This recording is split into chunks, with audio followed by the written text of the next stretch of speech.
comentado la hermana, bueno, ha incidido bastante en el término de igualdad, ¿no?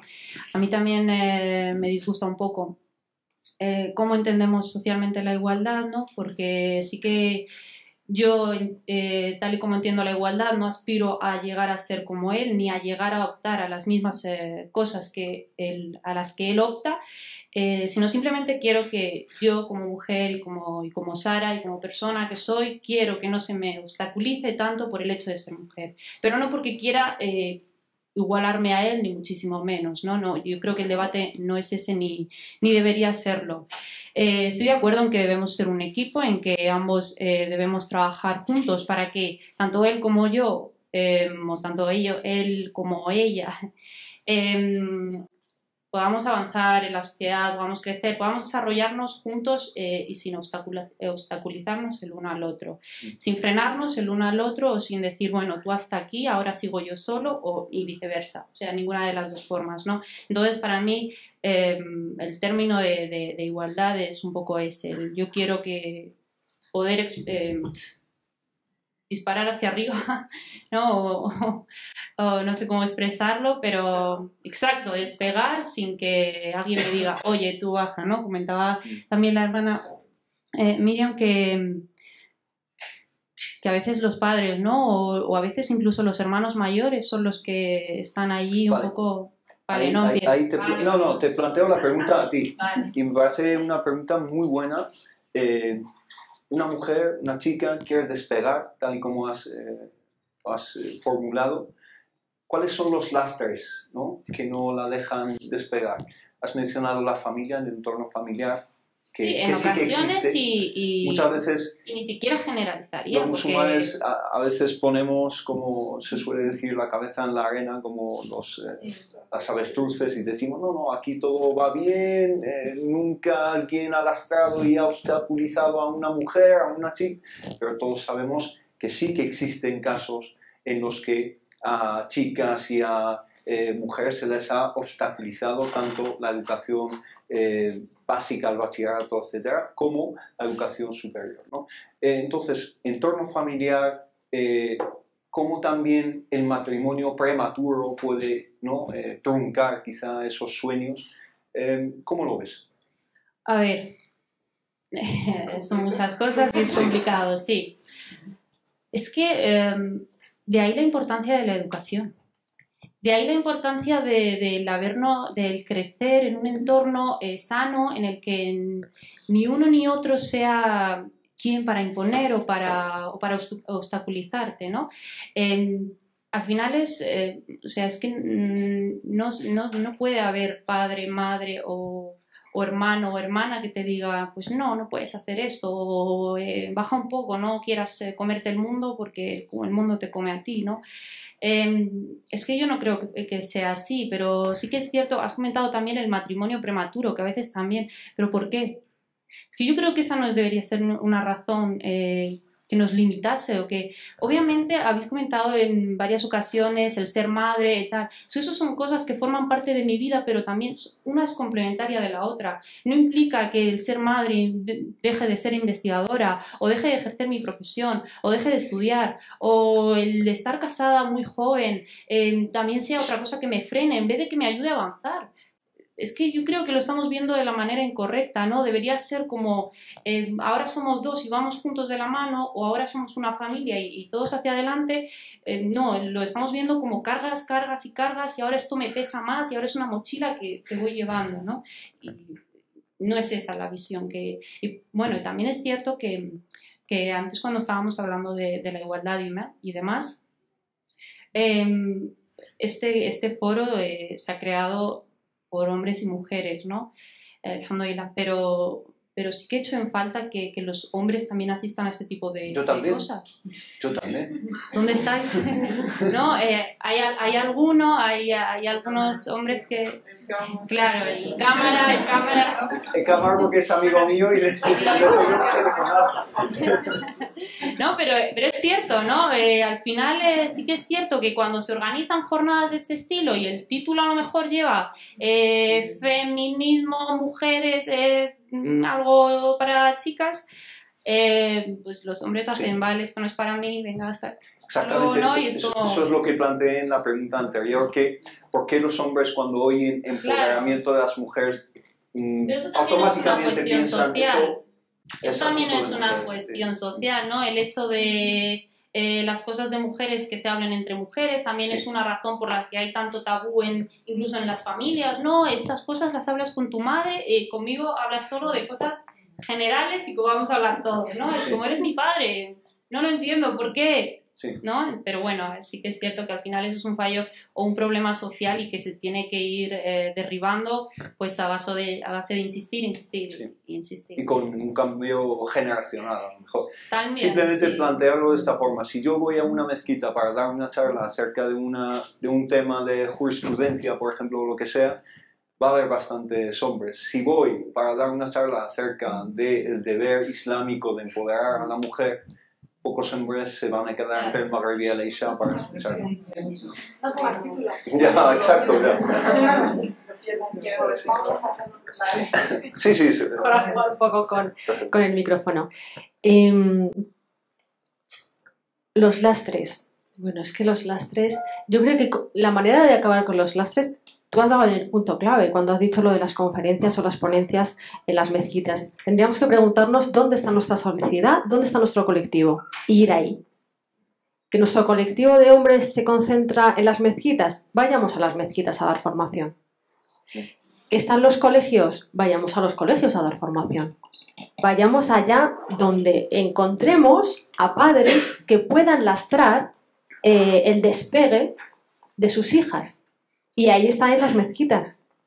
A mí lo que me preocupa realmente, ¿sabéis lo que me preocupa? Mi padre, el Erhamo, tenía 72 años. 6 hijas. Todas empoderadas. Todas hemos alcanzado las metas que hemos querido. Con 72 años. Sin embargo, hay hombres con 42 que lastran a sus hijas. Que lastran a sus hijas, ya no digo casándolas prematuramente, sino lastrándolas para que no estudien, o para que no se formen, o para que no tengan valores, o para que no conversen con ellas con temas banales o normales de, mira papá, es que me pasa esto, y que te diga, habla con tu madre. Yo ese problema no lo tenía, alhamdulillah. Yo tenía un padre que estaba fuera de su época generacional, yo siempre lo he dicho, y he tenido muchísima suerte, alhamdulillah. En la vanguardia, ¿no? En la vanguardia, sí, él siempre ha estado en la vanguardia. Pero... yo siempre le decía a mi padre que él formase en las mezquitas porque era donde iba la gente a formarse. Y yo no le pondría título, no le diría a la gente que vamos a hablar sobre cómo empoderar a tus hijas. Pero a lo mejor sí que pondría carteles de mujeres empoderadas en las mezquitas. Y a lo mejor les daría más espacio a las mezquitas, a la zona de las mujeres. A lo mejor deberíamos de plantearnos muchas cosas dentro de las... Claro, es que en las mezquitas deberíamos de plantearnos tantas cosas dentro de las mezquitas. Es que están en la junta directiva de las mezquitas. Yo ahí ya ni entro, pero sobre todo el espacio dentro de una mezquita, ¿por qué hay a lo mejor un 80% somos mujeres y la zona de las mujeres caben 20? Caben 20, es increíble, o sea, incluso la mezquita más grande, como por ejemplo la de M30, nos tienen relegadas a un nicho ahí arriba, donde hay, parecemos pájaros detrás de unas cortinas, por favor. Ahí es que no podemos ni respirar, es que no puedes estar. Y la zona de los hombres... La guardilla. Claro, la guardilla. La zona de los hombres, hay un espacio que es increíble. Este es el modelo de mezquita que hay en España. ¿Puedo decir una cosa a lo que estás diciendo de lo del espacio? Sí, por supuesto. Es que creo que lo del espacio va más en función de que como los hombres... Es que no creo que sea un tema justamente de lo de la igualdad entre mujeres y hombres en espacio. Pues a mí me parece fundamental. No porque... Si os parece, después vamos a abrir el debate y podéis opinar y podéis preguntar preguntas a las 4 invitadas también. Las mezquitas, para ir pasando el micrófono, pero las mezquitas falta pedagogía en las mezquitas, falta miembros que sean mujeres en las directivas, en las juntas directivas de las mezquitas, pero ¿cómo cambiar esa realidad? Sí. Es que esa realidad parte de la igualdad, o sea, que me digan que el espacio no es importante. A mí me da igual que sea una mezquita o que sea un centro comercial. El espacio para la mujer es el 50%. Sí. Para mí es igualdad, es 50% hombres y 50% mujeres. me da igual el espacio en el que nos encontremos, sea en la mili, sea en el escenario político, sea en el escenario religioso, educativo, me da exactamente igual. Yo quiero un 50% y es igualdad, eso es igualdad. Y que partamos, como dice mi compañera, de las mismas oportunidades. A lo mejor las mujeres nos tienen que poner un escalón para llegar porque no todas tenemos la misma altura.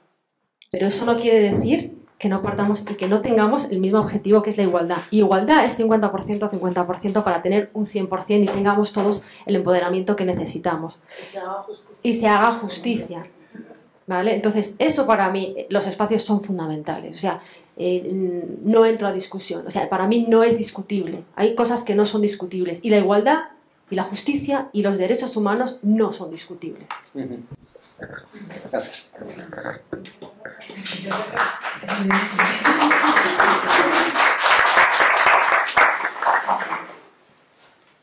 Bueno, bajo mi punto de vista, está claro que donde hay una mujer hay un marido, un padre, un hermano que no en general, pero en una gran mayoría, que va a ser el que le vaya ahí cortando las alas. Pero muchas veces, y aquí voy a echar un cable a favor de mi comunidad en concreto, creo que muchas veces no es por querer someter a esa mujer o por querer evitar que progrese o que la prueba está que casi todas están estudiando. Si los padres no quisieran, las tendrían en casa. Yo creo que también es porque la educación no tiene que llegar solamente a las mujeres, sino que tendría que empezar por la familia completa, incluido el papá, ¿no? Porque ¿cómo van a comunicar a las mujeres y a las hijas, por hablar de las femeninas, cómo van a inculcarles esos valores si ellos mismos no los tienen? Entonces, creo que es algo más complejo que simplemente decir, venga, mujeres, vamos a educarnos, vamos a formarnos,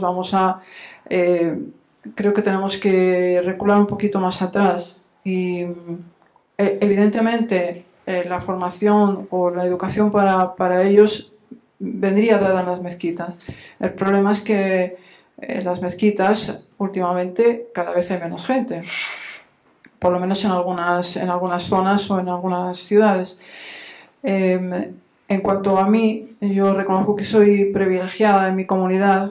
Una de las muy pocas en España que yo rezo detrás de los hombres, pero yo no he pedido permiso a nadie. O sea, sencillamente la mezquita está ahí, llega la hora de la oración, ellos se ponen a rezar y yo me pongo detrás de ellos. A mí nadie me ha dicho, ¿tú qué haces ahí? Tú no puedes rezar de nosotros, pon la cortina. A mí nadie me ha dicho eso. Yo me pongo a rezar y punto. Sí que es cierto que en cuanto hay una mujer conmigo, otra hermana conmigo, automáticamente se echa la cortina. Bueno, yo hablo con ellos para poder entender esto. Le digo, ¿por qué si estoy yo sola dejáis la cortina quitada y si no la ponéis? Entonces, bueno, lo que llego a la conclusión es que para ellos es como... Es que es difícil explicarlo, como... una falta de respeto de que su mujer esté rezando ahí, que los otros la estén viendo o algo así, ¿no? Pero cuando va... Cuando va al centro comercial... No, mismamente... No hay cortinas. Mismamente en Meca. O sea, en Meca no solamente no hay cortinas, sino que te estás codeando con todo el mundo y estás oliendo los sudores de todo el mundo a tu lado, ¿no? Sobre todo si intentas tocar la cava, ya ahí te viene por todas partes. Sí. Y, bueno, hablo por experiencia, que casi tengo un problema ahí por querer acercarme demasiado. Entonces, sí que es cierto que hay que reconocer que también viene por una falta de educación y ahí sí que estoy totalmente de acuerdo contigo lo que decías, educación en valores y educación a nivel de lo que simplemente de lo que nos dice el Corán. O sea, es que no tenemos que ir más allá, y de lo que nos ha enseñado el profeta Mohammed, que la paz sea con él. No tenemos que ir más allá, simplemente es coger estas pautas que están muy claritas y que en la época del profeta, que la paz sea con él, sí que se llevaban a cabo. Sí. Luego se han ido perdiendo. Entonces, bueno, creo que nunca es tarde para recuperar por lo menos una parte de todo eso, si no todo. En cuanto a los lastres, pero también enlazando con esta última intervención, nos hemos vuelto hacia atrás, es decir, antiguamente hace 14 siglos eran más igualitarios que nosotros, ¿o qué está pasando? Sí, si echamos la mirada para atrás, yo creo que los musulmanes de los primeros tiempos del Islam, no me gusta utilizar la palabra modernos, pero eran como más modernos que los musulmanes que vivimos ahora en la actualidad. Y que no habían, venían de unos lastres que eran aún peores, porque ser mujer en la Arabia preislámica era sinónimo de muerte, si te quedabas viva eras un objeto, eras heredada. Yo no soy experta en Islam ni en ciencias islámicas, pero lo que conocemos todos es que a partir de la aparición del Islam, la mujer se eleva y se considera un sujeto político que antes era considerada un objeto de la sociedad preislámica. Entonces, ¿qué es lo que ha pasado? ¿Qué es lo que ha pasado? ¿Por qué hemos retrocedido tanto? Pues la historia ha evolucionado, pero ha evolucionado a peor. Es como decía, hay un dicho de vamos evolucionando para matarnos mejor. O sea, evolucionamos tecnológicamente para matarnos mejor, para crear mejores armas, para crear mejores tanques, y lo que nos estamos haciendo es destruyéndonos. Y es lo que ha pasado a lo largo de la sociedad, que el Islam se ha contaminado de ese sistema social, esa estructura tradicional que se supone que el Islam venía a romper, pero lo que ha hecho el hombre es, a la hora de interpretar esa religión o de llevarla a cabo a su día, es moldearla a ese sistema, y es lo que desgraciadamente vemos en nuestra sociedad, aquí en España incluso, aunque sea incómodo lo que estaba comentando Hisham, que estoy completamente de acuerdo, como a veces al querer tapar cuestiones o querer dar una imagen buena del Islam en lucha de la islamofobia, no hacemos autocrítica y vemos cómo podemos solucionar estas cuestiones. Y estas cuestiones, ¿cómo se utilizan? Pues estoy totalmente de acuerdo con Nisrin de utilizar espacios como las mezquitas, las ponencias que decía Isha, pero en todo ello utilizar a las mujeres, qué mal suena, que las mujeres tengan un papel activo, es decir, que está bien que un hombre hable de las mujeres, pero yo creo que la propia mujer ya tiene que estar en primera fila. O sea, ahora nos toca hablar a nosotras. Ahora nosotras tenemos que estar en primera fila, ahora nosotras tenemos que ir a la mezquita, tenemos que estar en el sillón de arriba y los hombres tienen que estar abajo escuchándonos. ¿Y qué tienen que escuchar? Escuchar la historia del Islam, cómo ha sido, porque se ha invisibilizado un montón de sahabiyat, de mujeres que han colaborado en la historia del Islam, que han sido reivindicativas. Hay un montón de riwayat, pero creo que se llama Salama, que fue y le dijo la lengua en el Corán se dirige solo a los hombres. Sí. En esa época ya se estaba hablando de lenguaje inclusivo, que ahora los movimientos feministas están como muy... Y nosotros, esto en el Islam se ha hecho desde el principio. Entonces, lo único que hay que hacer es recuperar nuestra historia, quitarla toda esa contaminación de ese sistema que ha deformado la religión y nos ha deformado a nosotros como sociedad. Aquí contesto, ya he mezclado muchos temas. Vale. Yo, mira, voy a poner un ejemplo. Sí, pero después del ejemplo enlazo con una cosa que comentó Fátima, pero el ejemplo primero, por favor.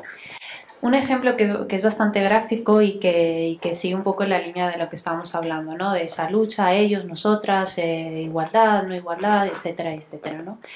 Es un ejemplo que suelen utilizar en el estudio del trabajo en equipo y demás. Se trata de dos niños discutiendo por una naranja y ambos quieren la naranja. Entonces llega la madre o el padre, no sé quién es la figura, da igual. Dice, para que dejéis de discutir os vamos a reparto la naranja 50-50 y cada uno recibe una parte de ella, ¿no? Entonces se entiende que está actuando con igualdad el padre en cuestión. Pero ¿para qué quiere cada uno esa parte de la naranja? Uno quería hacer un bizcocho y el otro un zumo de naranja. Uno solo quiere que la cáscara y el otro quiere el jugo de dentro. No hace falta que la igualdad sea toma este 50 y para ti 50. ¿Para qué queremos nosotros? Vamos a buscar la utilidad y vamos a cubrir esas necesidades en base a lo que la sociedad necesita. Entre hombres y mujeres ambos necesitamos cosas en general. Queremos compartir cosas, pero no necesariamente buscamos lo mismo, al 50-50. No, exacto. Eso es la equidad y no tiene mucho que ver con la igualdad tal y como se entiende de vamos por mitades, ¿no? Porque, exacto, ¿no? Es un ejemplo que es bastante gráfico y que se entiende bastante bien y creo que tenéis que aportarlo. Claro, en cuanto a la palabra, por ejemplo, vamos a empezar a hablar de algunos conceptos, ¿no? Feminismo, para ti, ¿qué significa desde un punto de vista de una musulmana nacida en España o que ha crecido en España? Pues mira, yo sí que es cierto que a veces es complicado, ¿no? Porque cuando acuden cuando hay que hablar en general sobre feminismo, porque depende de con quién estés hablando, entienden el feminismo desde un punto de vista o de otro, incluso hay quien te diga que las musulmanas no pueden ser feministas, porque ¿cómo van a defender este colectivo el feminismo si ellas mismas viven oprimidas y sumisas y etcétera, ¿no? Yo es que no creo en conceptos como tal, ¿no? Porque como luego cada uno le da la definición que quiere y se amolda con lo que más a gusto se siente, pues yo no pondría el término feminista para hablar de mí. Simplemente hablaría de qué es lo que quiero, y yo quiero igualdad, yo quiero acceder a estos sitios, quiero no sé qué, quiero trabajar aquí, quiero desenvolverme en este campo y quiero acceder a ello como persona, ser humano que quiere sentirse realizada de esta forma y punto. Entonces yo no hablaría tanto en términos y conceptos ya concretos porque no lo veo necesario desde mi punto de vista. Brevemente, porque nos queda poco tiempo y vamos a hablar de un par de temas. Yo creo que el feminismo tendríamos que tener en cuenta cómo nace y cuándo nace el feminismo. Sí. Podríamos hablar, en una entrevista se hablaba, no me acuerdo del nombre de la mujer, que decía que el feminismo era universal porque es por luchar por los derechos y las libertades e igualdades de todas las mujeres, pero que culturalmente tenía que tener derecho de ser específico de cada mujer, ¿no? Entonces, el término feminismo, porque a mí antes, por ejemplo, no me gustaba utilizarlo, es porque cuando hablaba Sara de cómo musulmanas que no pueden ser feministas, porque se considera ahora el feminismo que hay es un feminismo hegemónico, occidental, blanco, europeo y eurocéntrico, en el que nace el feminismo en contra de la religión, por unos derechos que la mujer no tenía, que era el divorcio, la herencia, etc. En el Islam no pasa eso, porque cuando nace el Islam, nace el derecho a la herencia, al matrimonio libre, a la propiedad, etc. Entonces,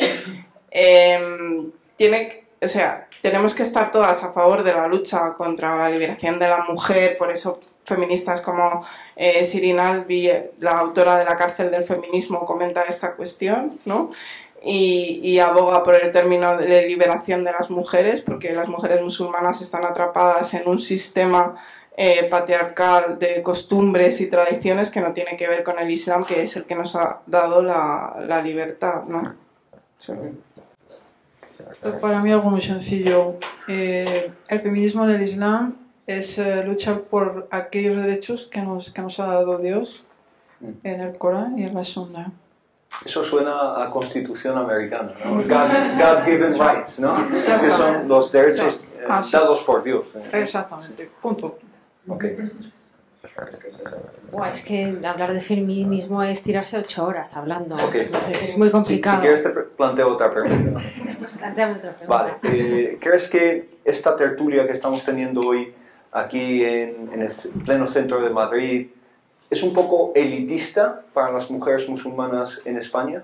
Es decir, una mujer que vive en alguna ciudad pequeña de Cataluña o en Ceuta o en Melilla o en Cádiz se va a ver totalmente identificada con nosotras hablando de feminismo y hablando...